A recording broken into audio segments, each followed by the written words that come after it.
नमस्कार दोस्तों, ढोल में पोल चैनल में आप सब मित्रों का हार्दिक स्वागत करता हूं। दोस्तों, हम बचपन से यही सुनते आ रहे हैं कि हम हिंदू हैं, हमारा हिंदू धर्म बहुत ही महान है और हमारे धर्मशास्त्र बड़े ही महान हैं, उनमें बड़ा ज्ञान विज्ञान भरा हुआ है और जिसके कारण हम जो है विश्व गुरु रहे हैं, जगत गुरु रहे हैं।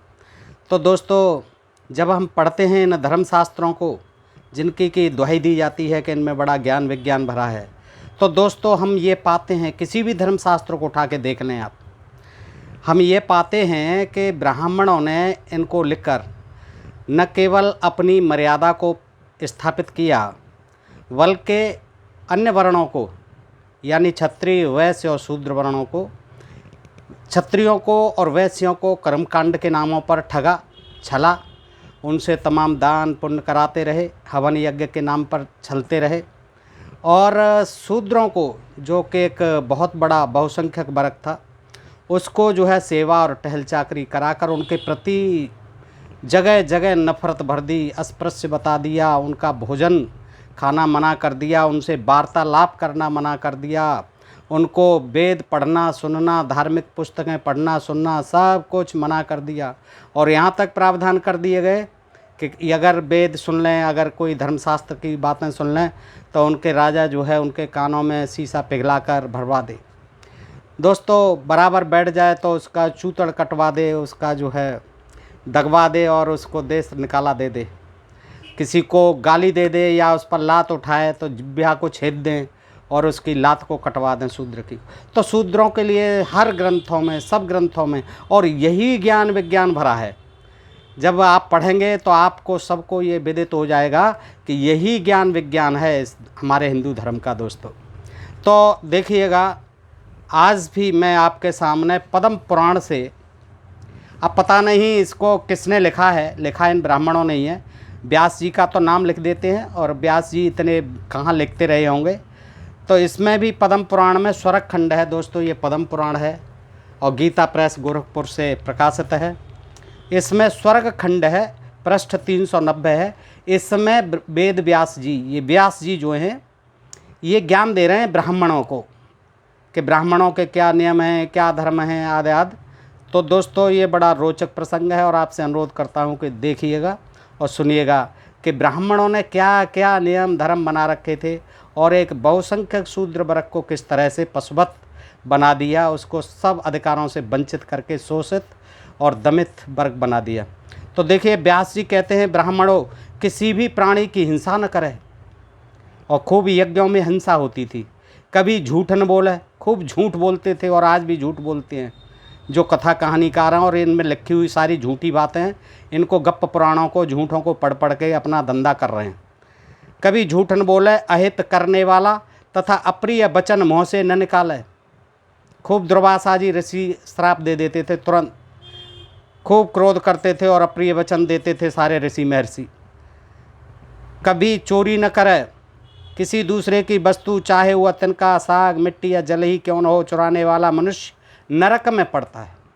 नरक का भय दिखा देते थे। इस जन्म में तो बच जाएगा, लेकिन अगले मरते ही वो नरक में जाएगा, नरक में पड़ता है। राजा से, देखिएगा क्या कहते हैं, राजा से, शूद्र से, पतित से अथवा दूसरे किसी से भी दान न ले। अब देखिए, राजा से क्यों नहीं ले?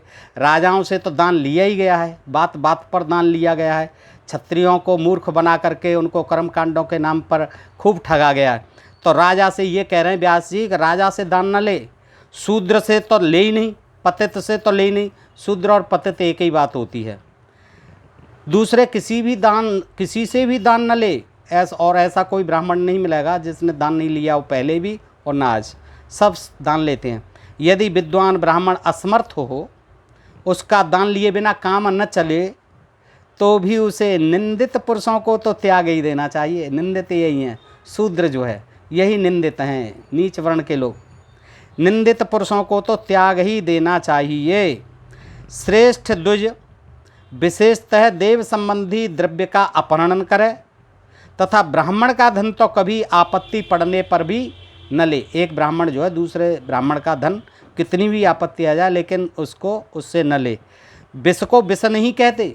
देखिए क्या परिभाषा देते हैं, विष को विष, हाँ, विष विष नहीं है, क्या विष है देखिएगा कि विष को विष नहीं कहते, ब्राह्मण और देवता का धन ही विष कहलाता है।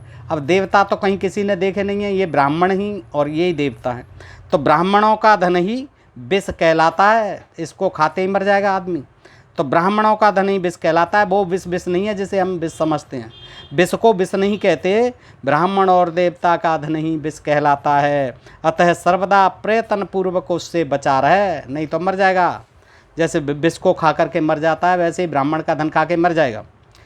और देखिए आगे क्या कहते हैं ब्राह्मणों के लिए कि जो गांव, व्यास जी महाराज, जो गांव अधर्मकों से भरा हो, यानी जहाँ धर्म के कर्मकांड नहीं होते हों, तथा जहाँ रोगों की अधिकता हो, वहाँ निवास न करे। शूद्र के राज्य में कभी निवास न करे, और पाखंडियों से घिरे हुए स्थान में भी न रहे। द्विज हिमालय और विंध्याचल के तथा पूर्व समुद्र और पश्चिम समुद्र के बीच के पवित्र देश को छोड़कर अन्यत्र निवास न करे। बस हिमालय और विंध्याचल के बीच में जो स्थान है वहीं रहे बस। और आगे क्या कहते हैं, चंडालों के गांव के समीप नहीं रहना चाहिए ब्राह्मणों को। जिस गांव में चंडाल रहते हों, चंडालों के गांव के समीप नहीं रहना चाहिए। पतित, चांडाल, पुलकस, पुलकस यानी निषाद के पुत्र, जो शूद्रा से उत्पन्न होते हैं निषाद से, पुलकस, मूर्ख, अभिमानी, अंत्यज अछूत, दलित, अंत्यज तथा अंत्यायवासी। निषाद की स्त्री में चंडाल से उत्पन्न, उसको कहते हैं अंत्यावसायी। अंत्यावसायी पुरुषों के साथ कभी निवास न करे ब्राह्मण, चंडालों के गांव के समीप न रहे। पतित और चांडाल और पुलकस और मूर्ख और अभिमानी, अंत्यज, अछूत और अंत्यावसायी, जो निषाद की स्त्री में चंडाल से उत्पन्न हो, पुरुषों के साथ कभी निवास न करे। एक सैया पर सोना, देखिए हमारे भारत देश का क्या अद्भुत ज्ञान है, जिसके कारण ये देश जो है जगत गुरु रहता है। एक सैया पर सोना, एक आसन पर स्थित होना, एक पंक्ति में बैठना, एक बर्तन में खाना, दूसरों के पके हुए अन्न को अपने अन्न में मिलाकर भोजन करना, यज्ञ करना, पढ़ाना, विवाह संबंध स्थापित करना, साथ बैठकर भोजन करना, साथ साथ पढ़ना और एक साथ यज्ञ करना, ये संकरता का प्रसार करने वाले 11 सांकर्य दोष बताए गए हैं।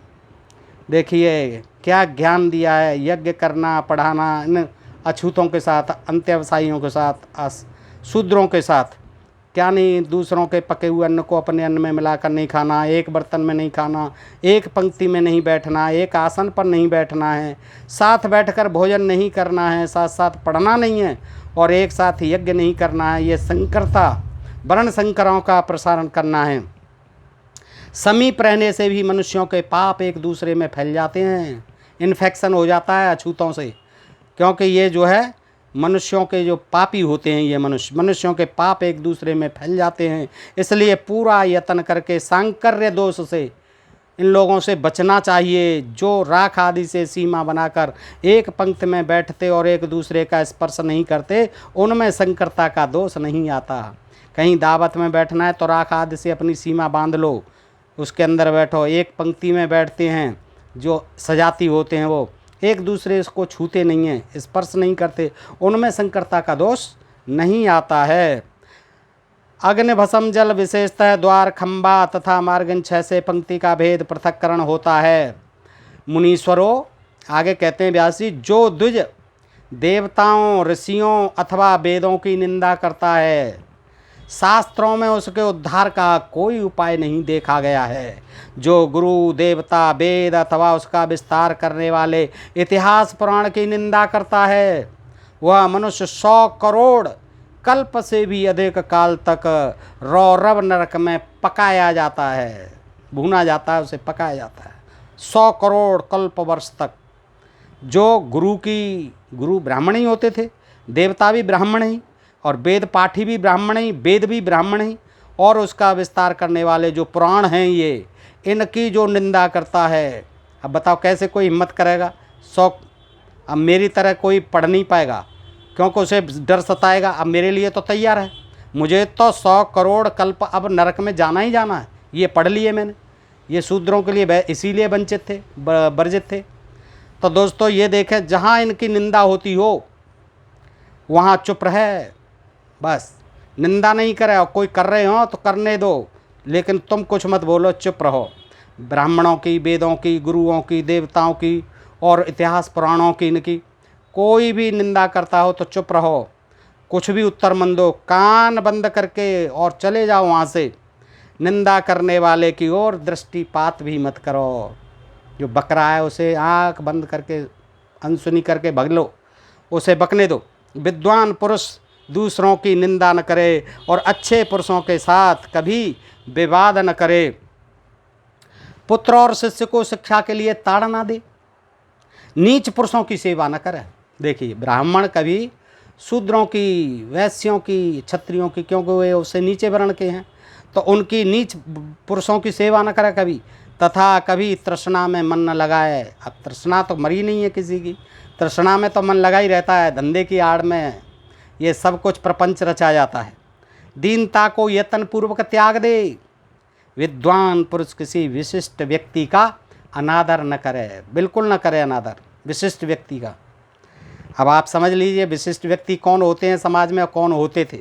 मलेच्छों की भाषा न सीखे कभी, क्या ज़रूरत पड़ी है। पाकिस्तान मन जाओ, अफ़गानिस्तान, ईरान जाओगे तो वहाँ सीखनी पड़ेगी। अपने भारत में रहो, बाहर मन जाओ, मलेच्छों की भाषा मत सीखो, अंग्रेज़ों की भाषा मत सीखो, ये सब मलेच्छ हैं। तो मलेच्छों की भाषा कभी मन सीखो, अंग्रेजी मत पढ़ो कभी। पैर से आसन न खींचे, बुद्धिमान पुरुष अकारण नख न तोड़े, ताल ठोकना, धरती पर रेखा खींचना या अंगों को मसलना आदि व्यर्थ का कार्य न करे। सवेरे और सायंकाल को रक्षा के लिए घर के दरवाज़ों को बंद कर दे। क्या ज्ञान है देखिए। विद्वान ब्राह्मण को भोजन करते समय खड़ा होना और बातचीत करते समय हंसना उचित नहीं है। बातचीत करें तो एकदम गुमसुम होके, रोनी सी शक्ल बना के बात करें, हंसना उचित नहीं है। व्यास जी कह गए हैं महाराज, विद्वान ब्राह्मण को भोजन करते समय खड़ा नहीं होना है। अरे खड़ा तो कोई होता ही नहीं है, खाने में लगे रहते, बैठ के पालथी मार के खाते हैं आराम से आसन लगा के। तो काहे को उनको डर लगा होगा कोई खड़ा हो गया होगा। तो व्यास जी कहते हैं ब्राह्मण को भोजन करते समय खड़ा नहीं होना चाहिए और बातचीत करते समय हंसना उचित नहीं है। अपने द्वारा स्थापित अग्नि को हाथ से न छुए। अब हाथ से क्यों छुएगा, आग को जल जाएगा। तो अग्नि को हाथ से न छुए। तथा देर तक जल के भीतर न रहे, जुकाम हो जाएगा। जल के भीतर क्यों रहेगा, आदमी मर जाएगा, सांस कैसे लेगा। तो जल के भीतर न रहे। अग्नि को पंखे से, सूप से, हाथ से अथवा मुँह से न फूंके। अब फूंकनी से चूल्हा तो मुँह से ही फूंका जाएगा। अब ये क्या ज्ञान देते हैं, क्या विज्ञान है व्यास जी का कि अग्नि को पंखे से, अब पंखे से भी जली जाती हैं अंगीठियाँ जो हैं। सूप से, हाथ से अथवा मुँह से न फूंके। सब प्रयत्न करने पड़ते हैं। जब भूख लगती है, चूल्हा नहीं जलता है, तो हर तरह से उसे फूंक भी मारी जाती है, सब कुछ किया जाता है, पंखा भी किया जाता है। विद्वान पुरुष पराई स्त्री से वार्तालाप न करे। हाँ, ये बात सही है, लेकिन सब करते थे और सब जो है एक दूसरे से सब हो जाता था कर्मकांड। तो विद्वान पुरुष पराई स्त्री से वार्तालाप न करे। जितने ऋषि मुनि थे सब, मेनका, कभी उर्वशी, किसी अप्सरा, सबसे उन्होंने समागम की और संतानें पैदा की। और ये व्यास जी महाराज कह रहे हैं कि विद्वान पुरुष, और खुद भी जो है पराशर ऋषि और सत्यवती से, मल्ला की लड़की से पैदा हुए। ये भी ज्ञान दे रहे हैं कि विद्वान पुरुष पराई स्त्री से वार्तालाप न करे। जो यज्ञ कराने योग्य नहीं है उसका यज्ञ न कराए। शूद्रों का, ब्राह्मण क्षत्रियों का कराए, पैसा देते हैं, राजा महाराजा थे तो उनका कराया। वैश्यों के पास पैसा होता है, व्यापार होता है, तो खूब करा। लेकिन शूद्रों के पास तो कुछ है ही नहीं, तो उनका जो कराने योग्य नहीं है, जो यज्ञ कराने योग्य नहीं है, उनका यज्ञ न कराए। इसमें क्या बात है, कराते ही नहीं है वो बेचारे, कहाँ से लाएंगे पैसा। ब्राह्मण कभी अकेला न चले। अब पता नहीं क्या ब्राह्मण देव को डर लग रहा है, और गांधी जी तो कहते हैं अकेला ही चलो रे। तो ब्राह्मण कभी अकेला न चले और समुदाय से भी दूर रहे, भीड़ भाड़ से भी, अपने समुदाय से भी दूर रहे। कभी देवालय को बाएं रख कर न जाए, मंदिर को बाएं न रख के जाए। वस्त्रों को कूटे नहीं, मतलब वस्त्रों को क्यों कूटेगा, फट जाएंगे, ये बताने की क्या बात है। वैसे तो वो धोते ही नहीं थे, वस्त्रों को धोने वाले थे उनके। शूद्र जो है वस्त्रों को कूटे नहीं और देव मंदिर में सोए नहीं। देव मंदिर में तो नहीं सोते हैं, ताला लगा के अपने घर पर सोते हैं इसी में। तो देव मंदिर में कभी सोए नहीं। अधार्मिक मनुष्यों के साथ भी न चले, मतलब ही नहीं है। रोगी, शूद्र और पतित मनुष्यों के साथ भी यात्रा करना मना है। लेकिन व्यास जी महाराज अब तो सब गड्ढम गड्ढ है। रेल से लेके, बस से लेके, कार से लेके, हवाई जहाज़ तक सब शूद्र और वो पता ही नहीं चल रहा है, सब ब्राह्मण साथ में चल रहा है। तो व्यास जी महाराज अब तो ये सोच का विषय हो गया कि रोगी, शूद्र और पतित मनुष्यों के साथ भी यात्रा करना मना है। द्विज बिना जूते के न चले। क्यों चलेगा, पैर जल जाएंगे। उनको तो दान में मिलते हैं, दक्षिणा में मिलते हैं जूते। लिख लिया उन्होंने तो दो, छाता दो, डंडा दो, खटिया दो, बेड जो है बिद बिस्तर के सब कुछ मरने पर ले लेते हैं। जिसका आदमी मर जाता है उसका वो 13वीं संस्कार करते हैं, ब्रह्मभोज कहते हैं, जैसे उसमें सब चीज़ दी जाती हैं, जूते, छड़ी और जो कुछ भी है। तो द्विज बिना जूते के न चले। दोस्तों मैं कुछ गलत नहीं कह रहा हूँ, ये आप सब देखते होंगे। द्विज बिना जूते के न चले, जल आदि का प्रबंध किए बिना यात्रा न करे। अब तो जगह जगह ये सुविधा है। अब पहले तो पानी लेके चलना पड़ता था, लेकिन वो कहते हैं कि अब जो है जल आदि का प्रबंध किए बिना कभी यात्रा न चले। अब आगे कहते हैं कि दुजबरो ध्यान से सुनो, ब्राह्मण को शूद्र का अन्न नहीं खाना चाहिए। अब घूम फिर के वहीं आ जाते हैं शूद्रों पर ही, कि ब्राह्मण को शूद्र का अन्न नहीं खाना चाहिए। अब उन पर खुद ही नहीं खाने को होता था, तुम्हारे टुकड़ों पे पलते थे, तुमने इस तरह के विधान बना दिए बेचारों के लिए। तो उनका भोजन नहीं खाना चाहिए। ठीक कहते हैं, उनका कहाँ है उनके पास। ब्राह्मण और क्षत्रिय और वैश्यों का खाओ। तो ब्राह्मण को शूद्र का अन्न नहीं खाना चाहिए। जो ब्राह्मण आपातकाल के बिना ही मोहवश या स्वेच्छा से शूद्रान्न भक्षण करता है वह मरकर शूद्र योनि में जन्म लेता है। शूद्र योनि इतनी बुरी है कि उसने अन्न भी खा लिया तो भी मरकर शूद्र योनि में जन्म लेगा। दोस्तों ये है हमारे धर्म शास्त्रों का ज्ञान, विज्ञान। और इसको अगर विदेशी लोग पढ़ें, सुने और समझें तो क्या कहेंगे कि वाह मेरे महान भारत, तुझको प्रणाम करते हैं हम।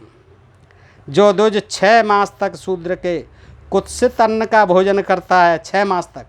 ये पद्म पुराण स्वर्ग खंड से पढ़ रहा हूँ दोस्तों, पृष्ठ जो है 393 है, पढ़ लेना आप। जो द्विज 6 मास तक शूद्र के कुत्सित अन्न और बेचारे का मेहनत का पैसा, सेवा टहल चाकरी के बाद, दिन भर खून पसीना बहाने के बाद उससे अन्न मिल रहा है, उसे कहते हैं कुत्सित अन्न। उसको भी कुत्सित, बुरा अन्न बता रहे हैं।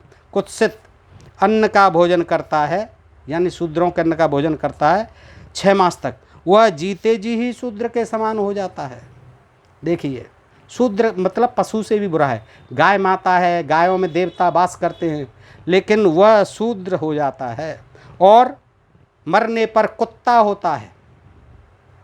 कहते हैं कि मनुस्मृति इसलिए ख़राब है कि मनुस्मृति में नकली लिख दी हैं, दूसरों ने लिख दी हैं, प्रक्षेप हैं। और लेकिन सारे ग्रंथों में देखिए, और ये पद्म पुराण में भी प्रक्षेप है। पद्म पुराण भी वही बात कह रहा है जो मनुस्मृति कहती है कि वह जीते जी ही शूद्र के समान हो जाता है और मरने पर कुत्ता होता है। देखिए, मरने पर बेचारा कुत्ता हो जाएगा वो ब्राह्मण। मुनीश्वरों, मनुष्य, ब्राह्मण, क्षत्रिय, वैश्य अथवा शूद्र जिसके अन्न को पेट में रखकर प्राण त्याग करता है उसी की योनि में जन्म लेता है। देखिए कितना ज्ञान था व्यास जी महाराज को या फिर इस पुराणकार को, कि जिस जाति का अन्न खा करके मरा ब्राह्मण उसी जाति में पैदा होगा।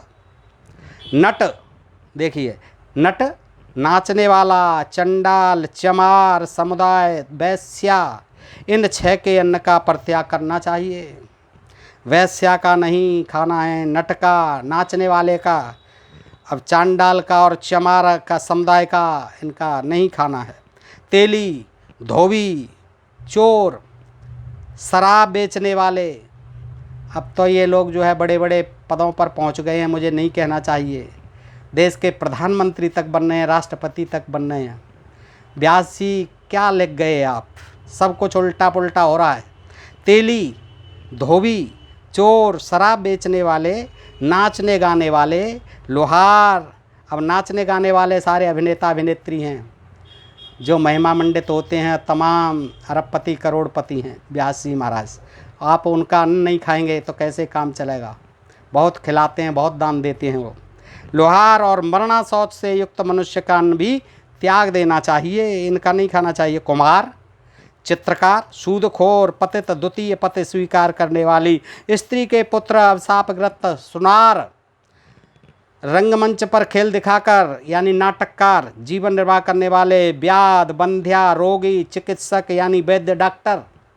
अब वैद्य डॉक्टर सभी जाति के हैं, किस किस का नहीं खाएंगे आप।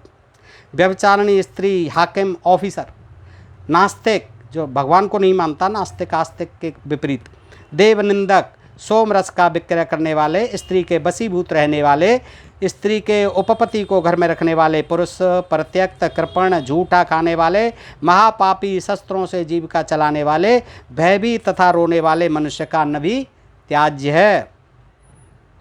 ब्रह्मद्वेषी यानी ब्राह्मणों का द्वेषी और पाप में रुचि रखने वाले का अन्न मृतक के श्राद्ध का अन्न। अब मृतक के श्राद्ध का अन्न तो खाते ही हैं, श्राद्ध तो मृतक का ही होता है। मृतक के श्राद्ध का अन्न, वल्य व स्वदेव रहित रसोई का अन्न, जो बलि के खातिर नहीं दिया गया हो, श्राद्ध के खातिर नहीं दिया हो ऐसा अन्न।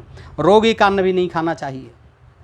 अब रोगी तो सबके घर में होते, चाहे ब्राह्मण हो, क्षत्रिय, वैश्य, शूद्र, सभी होते हैं रोगी। संतानहीन स्त्री, अब देखिए उसका बेचारी का क्या है, बांझ है तो क्या है, अब उच्च जाति की है तो आप खाएंगे नहीं। बड़े संतानहीन स्त्री, कृतघ्न, कारीगर, कारीगर तो आजकल सभी हैं, शूद्र जो है कारीगर ही हैं। और नाज़िर तथा परबेत्ता, बड़े भाई को विवाह छोड़कर अपना विवाह करने वाले का अन्न भी खाने योग्य नहीं है। पुनर्विवाहिता स्त्री तथा विदूषिता पति अन्न भी त्याज्य है। अवहेलना, अनादर और रोष पूर्वक मिला हुआ अन्न भी नहीं खाना चाहिए। गुरु का अन्न भी यदि संस्कार रहित तो वह भी भोजन करने योग्य नहीं है। अब गुरु जी क्यों खिलाएंगे शिष्य को, नहीं खिलाते, क्योंकि मनुष्य का सारा पाप अन्न में स्थित होता है। देखिए, मनुष्य का सारा पाप अन्न में स्थित होता है। देखिए, यानी अन्न जो है पापी है। और जबकि अन्न के बिना, अन्न को देवता कहते हैं, अन्न के बिना तो आंखें भी नहीं खुलती हैं। भूखे भजन होय गोपाला, रखी रहती कंठी माला। तो ये कहते हैं व्यास जी महाराज कि मनुष्य का सारा पाप अन्न में स्थित होता है। और अन्न के लिए मारा मारी है, अन्नदान ही लेते थे ब्राह्मण। जो जिसका अन्न खाता है वह उसका पाप भोजन करता है। देखिए कैसी उल्टी बातें। जिसका अन्न खाता है वह उसका पाप भोजन करता है। अब क्षत्रिय तो खूब लड़ाई करते थे, हिंसा करते थे, उनका अन्न नहीं खाते थे तो पापी होते थे, क्योंकि अन्न में सारे पाप होते हैं। लेकिन उसी से ही इनकी तो चलती थी जीवनचर्या। आर्थिक यानी किसान, कुलमित्र यानी कुर्मी, गोपाल, ग्वाला, अहीर, दास, नाई और आत्मसमर्पण करने वाला यानी जो ब्राह्मण के चरणों में आत्मसमर्पण कर दे पुरुष, इनका अन्न भोजन करने योग्य है, इनका खा सकते हैं। कुशीलव, चारण और क्षेत्रकर्मा, खेत में काम करने वाले, इनका भी अन्न खाने योग्य है। अब किसान का अन्न नहीं खाओगे तो कैसे काम चलेगा। जो खेती करते हैं किसान, विद्वान पुरुष इन्हें थोड़ी कीमत देकर इनका अन्न ग्रहण कर सकता है। तेल में पकाई हुई वस्तु, गोरस, सत्तू, तिल की खली और तेल, ये वस्तुएं दुजातियों द्वारा शूद्र से ग्रहण करने योग्य हैं। हाँ, शूद्रों से अगर लेना हो तो भोजन नहीं लें, अन्न नहीं लें, खाने की चीज़ें ये चीज़ ले सकते हैं। तिल की खली ले लो, भैंस खाती हैं, जैसे पशु गाय खाती हैं। सत्तू ले लो, भुने हुए होते हैं। तेल ले लो, घी ले लो, ये वस्तुएं दुजातियों द्वारा शूद्र से ग्रहण करने योग्य हैं। भाटा, कमलनाल, कुसुम्ब, प्याज, लहसुन, सख्त और गोंद का त्याग करना चाहिए। छत्रांग तथा यत्न से निकाले हुए आसव आदि का भी परित्याग करना चाहिए। जिस अन्न के प्रति दूषित भावना हो गई हो, जिस अन्न के प्रति दूषित भावना हो गई हो, जो दुष्ट पुरुषों के संपर्क में आ गया हो, यानी नीच जातियों के संपर्क में आ गया हो, जिसे कुत्ते ने सूंघ लिया हो, जिस पर चांडाल की नज़र पड़ गई हो, रजस्वला स्त्री की नज़र पड़ गई हो, अथवा पतितों की, इन्हीं शूद्रों की, पतित यही होते थे, दृष्टि पड़ गई हो, भोजन को देख लिया हो, जिसे गाय ने सूंघ लिया हो, जिस कौवे और मुर्गे ने छू लिया हो, जिसमें कीड़े पड़ गए हों, जो मनुष्यों द्वारा सूंघा अथवा कोड़ी से छू गया हो, जिसे रजस्वला, व्यभिचारिणी और रोगिणी स्त्री ने दिया हो, ऐसे अन्न को त्याग देना चाहिए। जिसे चंडाल ने देख लिया हो, कुत्ते ने सूंघ लिया हो, वो एक समान हो जाता, इसलिए कभी नहीं। दूसरे का वस्त्र भी त्याज्य है। बिना बछड़े की गाय का, ऊँटनी का, एक खुरबाले पशु, घोड़ी आदि का, भेड़ का, हथनी का दूध पीने योग्य नहीं है। यह मनु का कथन है, ये मनु महाराज का कथन है। मांस भक्षण न करे, दुजातियों के लिए मदरा किसी को देना, स्वयं उसे पीना, उसका स्पर्श करना तथा उसकी ओर देखना भी मना है। जबकि वेदों में जो है इंद्र को, सारे देवताओं को सोमपान कराया जाता था, वो भी एक तरह की मदराई होती थी, मादक होती थी। पाप है, उससे सदा दूर ही रहना चाहिए। यही सनातन मर्यादा है, सनातन धर्म है, यही मर्यादा। इसलिए पूर्ण प्रयत्न करके सर्वदा मद्य का त्याग करे। जो द्विज मद्यपान करता है वह द्विजोचित कर्मों से भ्रष्ट हो जाता है, उससे बात भी नहीं करनी चाहिए। और ब्राह्मण को सदा यत्न पूर्वक अभक्ष, यानी जो खाने योग्य नहीं है, जो बता दी गई हैं, अभक्ष और अपेय वस्तुओं का परित्याग करना उचित है। यदि त्याग न करके उक्त निषिद्ध वस्तुओं का सेवन करता है तो वह रौरव नरक में जाता है। दोस्तों, रौरव नरक का, अमुक नरक का, तमाम जन कितने नरक बताती हैं, उनका भय दिखाया जाता है, हर एक को दिखाया जाता है। क्षत्रियों को भी, वैश्यों को भी, शूद्रों को भी डराया जाता है कि जो हम कहें सो करते रहो, जो हमने लिख दिया उसे पढ़ते रहो, उसी के अनुसार चलते रहो। बस अपनी तरफ से बुद्धि मन लगाओ, कोई भेजा मन लगाओ, बिल्कुल भी दिया हुआ है कुदरत ने, लेकिन नहीं, बिल्कुल नहीं। जो हमने लिख दिया बस वही ब्रह्म वाक्य जनार्दनम मानते रहो और यही पढ़ते रहो, सुनते रहो, सुनाते रहो। दोस्तों, यही ज्ञान है। और मैं किसी कारणवश नहीं, लेकिन मुझे खुद उत्सुकता रहती थी, जिज्ञासा रहती थी कि आखिर हमारे धर्मशास्त्रों में कौन सा ज्ञान विज्ञान है, क्योंकि मैं विज्ञान का छात्र रहा हूँ।